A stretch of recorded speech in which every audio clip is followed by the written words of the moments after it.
In the heart of a quaint town, nestled among rolling hills and meandering streams, I grew up in a world far removed from the glitz and glamour of city life. Our small, weathered house, with its creaking wooden floors and windows offering views of sprawling fields, was a universe in itself. It was here, amidst the simplicity and warmth of family love, that my story began. My parents, though not affluent, were rich in kindness and wisdom. My father, a local carpenter, had hands that were roughened by years of labor, but gentle in touch, crafting not just furniture, but also instilling in me the values of hard work and humility. My mother, a schoolteacher, filled our home with books and stories, weaving tales that sparked my imagination and nurtured my dreams. Life in our small town was unhurried and unpretentious. Neighbors greeted each other with familiarity, and community events were the highlights of our social calendar. I cherished this life, finding joy in the small pleasures, the fresh scent of earth after rain, the rustling of leaves underfoot, and the chorus of birds at dawn. It was at the local library where I first encountered Mark. He was unlike anyone I had known, a visitor from the city, with an air of sophistication yet an unassuming nature. His family was well known in the business circles, their wealth and influence reaching far beyond the city's skyscrapers. But Mark, with his easy smile and genuine interest in my mundane tales, was a refreshing anomaly in that world. Our initial conversations were tentative, like two worlds cautiously orbiting each other. He spoke of city life, the fast pace, the endless opportunities, and the dazzling lights. I shared stories of my town, the annual harvest festival, the serene walks by the stream, and the close-knit community. In those early days, we would often meet at the old park bench by the lake, our conversations stretching for hours. The lake, with its placid waters reflecting the changing hues of the sky, bore witness to our growing connection, an invisible thread weaving our disparate worlds into one. "Anna," Mark said to me one evening, his voice tinged with a vulnerability I had not seen before. "I have always been surrounded by people who care more about wealth and status. But with you, I found a serenity that I didn't know existed. You've shown me a different way of life, one that's genuine and full of warmth." His words stirred something deep within me. "Mark, where we come from doesn't define us. It's who we are when we're together that matters. You've brought a new perspective into my life, opening my eyes to dreams I never dared to have." As our relationship deepened, Mark confided in me about his family, particularly his mother, a woman of elegance but stringent expectations. He spoke of her with respect, yet there was an underlying concern in his words. "She has her own ideas about who I should be with. I'm just worried about how she'll react to, well, to us." I reached out, taking his hand in mine, feeling the slight tremor. "We'll face that together," I assured him. "Love isn't about backgrounds or expectations. It's about two people who choose each other against all odds." The day Mark proposed was as unassuming as our love. No grand gestures, just a heartfelt promise of a life together. As I looked into his eyes, brimming with hope and love, I knew this was just the beginning. The evening I was set to meet Mark's family, my nerves were on edge. The grandeur of their mansion loomed large as we approached, a stark reminder of the different worlds Mark and I came from. Mark held my hand, giving me a reassuring look. "Just be yourself, Anna. That's all you need to be." I smiled weakly, trying to quell the rising anxiety. "I just hope your mom doesn't think I'm out of place." Mark sighed, a hint of concern in his eyes. "Mom can be a bit much. Just remember, I'm here with you." As we entered the opulent dining room, Mark's mother, Marion, a statuesque woman with an air of austerity, greeted us. Her eyes quickly took me in, a flicker of disapproval passing over her face. "So, this is the young lady who's captured my son's heart. Interesting choice, Mark." Dinner was an elaborate affair, the table set with dishes I couldn't even name. Mark's mother, ever the gracious host, offered me a plate with a sly smile. "I suppose these dishes might be a bit too sophisticated for your taste, Anna. We can get something simpler if you'd prefer." I felt a flush of embarrassment, but managed a polite decline. "No, thank you. I'm always eager to try new things." As the evening progressed, Her comments grew more pointed. She eyed my dress, a simple but neat outfit I had thought was appropriate. "Is that what passes for evening wear in your town? It must be challenging to find good clothes on a modest budget." Mark jumped in, trying to steer the conversation elsewhere, but his mother was unrelenting. "Tell me, Anna, what do your parents do? It's always fascinating to learn about different walks of life." I answered, feeling the weight of her judgment. "My father is a carpenter, and my mother is a schoolteacher." "Oh, how quaint," she replied, her voice dripping with condescendence. "Hardworking people, I'm sure, but I suppose they couldn't offer you much in the way of a financial head start." The meal continued with her taking jabs at my small-town upbringing, my parents' humble occupations, and even my salary, which she had somehow learned about. Each comment was veiled in politeness, but sharp enough to cut. Mark was visibly uncomfortable, his attempts at defending me only seeming to amuse her more. As we left, Mark's father, Daniel, pulled me aside, offering a kind smile. "Anna, you handled yourself well. Don't let her get to you. She'll come around." In the car, Mark apologized profusely. "I'm so sorry, Anna. I didn't think she'd be this harsh." I sighed, a mix of hurt and determination in my voice. "It's okay, Mark. I knew it wouldn't be easy, but I love you, and that's what matters." That night, as I lay in bed, the sting of his mother's words lingered. But beneath the hurt, a resolve was building. This was more than just about fitting in. It was a test of our love and my strength, and I was ready to face it head-on. As the wedding day approached, the air was thick with excitement and, unfortunately, growing tension. Marion, who had taken it upon herself to oversee the preparations, seemed to find a peculiar pleasure in belittling my ideas and choices at every turn. One afternoon, while discussing the wedding plans with Mark and his mother, the topic of the wedding dress came up. I had chosen a simple yet elegant gown that I felt reflected my personality. Mark's mother, however, had other ideas. "That dress, Anna? It's so plain. Don't you want to make a statement on your big day? After all, you're marrying into the family," she said, her voice laced with a patronizing tone. Mark squeezed my hand under the table, giving me a supportive look. "Mom, Anna looks beautiful in that dress. It's her choice, and it's perfect." But his mother was relentless. "Oh, Mark, let's be realistic. This is a high-profile event. People expect a certain standard. Anna, dear, you should consider something more fitting of our family's status." I tried to keep my voice steady, though I felt a sting at her words. "I appreciate your concern, but I really love my dress. It's special to me."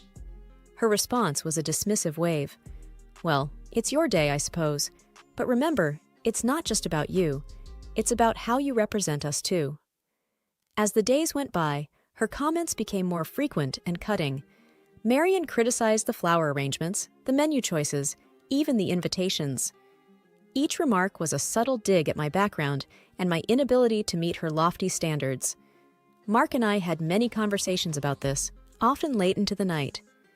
"I can't believe she's being so difficult," Mark would say, frustration evident in his voice. "I wish she could just see how amazing you are, how you make me happy." I would lie there, feeling his arms around me, a mix of love and sorrow in my heart. I knew it wouldn't be easy, marrying into your family, but I didn't expect it to be this hard. The wedding day dawned bright and clear, a stark contrast to the turmoil churning within me. My parents and I had worked hard to make everything perfect, despite the constant criticisms from Marion.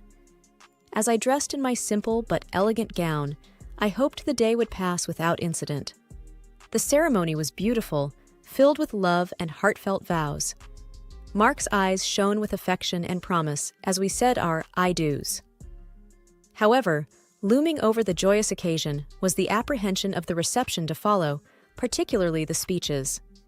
As expected, Marion took the microphone, her presence commanding the room's attention. The air was thick with expectation as she began to speak. "Ladies and gentlemen," she started, her voice loud and clear, "today we have gathered to witness the union of my son Mark with Anna, let's say, a person from a different circle." Whispers spread through the guests. I felt a cold shiver run down my spine. She continued, her words sharp and unyielding. While some may commend Mark for his charitable heart in lifting a beggar from the streets, we must be cautious. It's essential to keep our family's reputation and standards high, not let them be diluted by those who are clearly freeloaders, seeking to elevate their status by clinging to a family of higher standing. The room fell into a stunned silence. My parents looked at me, their faces a mix of shock and hurt. Mark's face was a mask of disbelief and anger. The guests, a mix of our friends and Mark's high society acquaintances, looked on uncomfortably, unsure of how to react. My heart sank, and a profound shame washed over me. Her words, so cruel in public, were more than just insults. They were a deliberate attempt to shame and belittle me in front of everyone we cared about. As she concluded her speech with a forced toast to our future, the applause was hesitant and muted. The room was enveloped in an awkward silence, the joy of the occasion marred by her venomous words.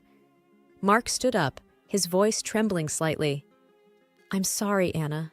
This isn't what I wanted." His eyes were apologetic, filled with a mix of love and sorrow. I looked around at the shocked faces of our guests, feeling incredibly humiliated.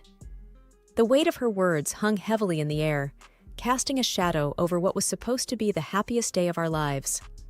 The atmosphere at the reception was still tense following the disparaging speech by Mark's mother, when his grandmother, Mrs. Eleanor, a figure of respect and authority in the family, requested the microphone. Her poised demeanor and serious expression immediately drew the attention of all the guests. "Good evening," she began, her voice clear and firm. "I have something important to say. Anna, you have faced unwarranted criticism today, criticism that no one deserves, especially not on their wedding day." I looked up in surprise, and Mark, beside me, appeared equally astonished. Mrs. Eleanor then turned towards Marian. "It seems we have forgotten our own past and where we come from. Let me remind everyone here, especially you, that before you were the lady of this house, you were a maid working under this very roof. It was here that you met your husband." A hush fell over the room. Mark's mother's face turned a shade paler, her eyes widening in shock and embarrassment. Mrs. Eleanor continued, her tone unyielding. "So, for a former maid to stand here and scorn someone for their humble beginnings and modest means is not only ironic, but deeply hypocritical." I could hardly believe what I was hearing. The room was engulfed in a stunned silence, every guest hanging on to Mrs. Eleanor's every word. You, who rose from poverty, should be the last person to judge or belittle another based on their background. We should be proud of Anna's integrity and strength, not deride her for it. The guests shifted uncomfortably, and whispers began to circulate. Marian sat motionless, the impact of Mrs. Eleanor's words evident on her face. In this family, we value character over wealth, kindness over status. Anna exemplifies these values, and I am proud to welcome her into our family, Mrs. Eleanor concluded, her gaze softening as she looked at me. The room erupted into applause, a stark contrast to the earlier muted response. Marian sat there, completely humbled, her earlier arrogance replaced by a visible sense of shame. To be honest, I didn't feel sorry for her. Mark whispered to me, "I never expected Grandma to stand up for us like this." I squeezed his hand, feeling a mix of relief and gratitude. "She's amazing." The rest of the evening felt lighter, the air cleared by Mrs. Eleanor's candid defense. Guests approached with warm congratulations and sincere smiles. I felt that they were all on my side. It felt damn good. As we left the reception, hand in hand, I felt a renewed sense of confidence and belonging. Mrs. Eleanor's words had shifted the dynamics, breaking the insidious plan of a cruel and not the smartest woman. The days after the wedding were heavy with an unspoken tension that hung over Mark's family like a dense fog. It all came to a head during a family meeting at Mrs. Eleanor's house, where the air was thick with expectation and apprehension. As we gathered in the grand living room, Mrs. Eleanor began without preamble, her voice firm and unwavering. "What happened at the wedding cannot be overlooked. The way you spoke to Anna, it was disgraceful." She addressed Marian directly, her eyes sharp. Mark's mother, usually so composed, looked smaller somehow, her usual confidence diminished. "Eleanor, "I've already apologized to Anna," she said, her voice tinged with a hint of defiance. "It's not just about an apology," Mrs. Eleanor retorted. "Your actions reflect on this entire family. You've become accustomed to a lifestyle funded by the family's money without appreciating its value." Mark's father nodded in agreement, his expression serious. "My mother is right. You've lost sight of what's important." Mrs. Eleanor then laid out her decision, each word deliberate and clear. "I've decided to cut off the financial support you've been receiving. It's time you start contributing to this family instead of just taking. You'll need to find a job and learn to live within your means." The shock on Marion's face was evident. She turned to her husband, seeking support. "You can't agree with this? She can't just cut me off like this." But Daniel surprised her. "I stand with my mother on this. You've gone too far this time. It's for your own good." Marion's eyes filled with anger and disbelief, her usual poise crumbling under the weight of her new reality. Mark, who had been silent, spoke up, his voice steady. "Mom, Grandma's decision is harsh, but it's fair. You need to understand the impact of your words and actions." I sat there, watching the scene unfold, feeling a mix of sympathy and relief.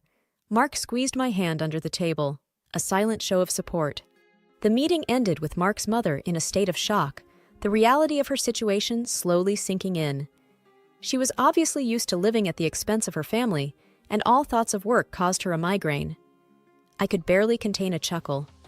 As we left, Mark leaned in close. "I never thought I'd see the day when Mom would be at a loss for words, but maybe this is what she needs to change." I nodded, feeling a cautious hope for the future. Perhaps this will be a new beginning for her, for all of us. The family reckoning had been tough but necessary. It was a pivotal moment that promised to reshape the dynamics within Mark's family, hopefully for the better. The honeymoon was a welcome escape for Mark and me. As we walked along the sandy beaches, the soothing sound of the waves provided a much-needed respite from the recent family turmoil. One evening, as we watched the sunset, Mark wrapped his arm around me. "I'm sorry our wedding turned into such a drama, Anna. I wish things had been different." I leaned into him, feeling the warmth of his embrace. "It's okay, Mark. It wasn't your fault. What matters is we're together now, away from all that stress." Mark sighed, looking out over the ocean. "Yeah, but when we go back, we'll have to face the reality of my mom's situation.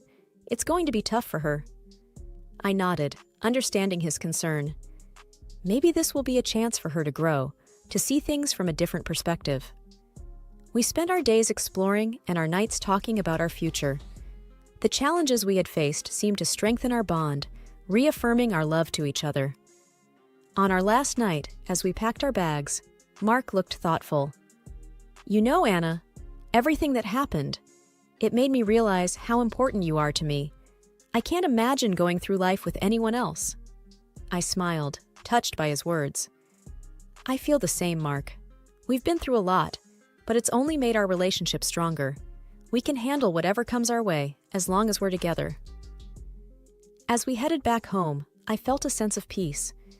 The honeymoon had not only been a break from the chaos, but a time for us to solidify our bond, to prepare ourselves for the new chapter in our lives. We were returning to a changed reality, but we were doing it together, stronger and more united than ever. The future was uncertain, but I was ready to face it with Mark by my side. Coming back from our honeymoon, Mark and I were unsure of what awaited us at his family home. The car ride was quiet, both of us lost in our thoughts about the new family dynamics. As we arrived, the first thing we noticed was the absence of Mark's mother. Inside, we were greeted by his grandmother, Mrs. Eleanor, who wore a knowing smile. "Welcome back, you two. I suppose you're wondering about the changes here," she said, her tone light but with an undercurrent of seriousness. "Yes, where's Mom?" Mark asked, looking around. Mrs. Eleanor took a deep breath, her smile still in place. "Well, after you left, Marion caused quite a scene. Demanded that I restore her financial support. When I refused, she decided to leave. She's now living in a small apartment and, from what I hear, is looking for a job." Mark and I exchanged glances, the news sinking in. It was a drastic change from the luxurious life she was used to. "And there's more," Mrs. Eleanor continued, leaning in as if to share a secret. Your father is considering a divorce. He's had enough of her antics. Seems like she finally pushed him too far. Well, she brought it upon herself." Mark's expression was one of shock mixed with a hint of relief. "I can't believe it. I mean, I knew things would change, but this is more than I expected." I reached out, touching his arm. "It's a lot to take in, but maybe this is for the best. A chance for everyone to start fresh, on a more honest footing." Dinner that night was an oddly serene affair. The absence of Mark's mother felt, but not in the way we had anticipated. The conversation was more open, and for the first time in a long time, it felt like there was a real sense of family. As we drove home later that evening, Mark was pensive.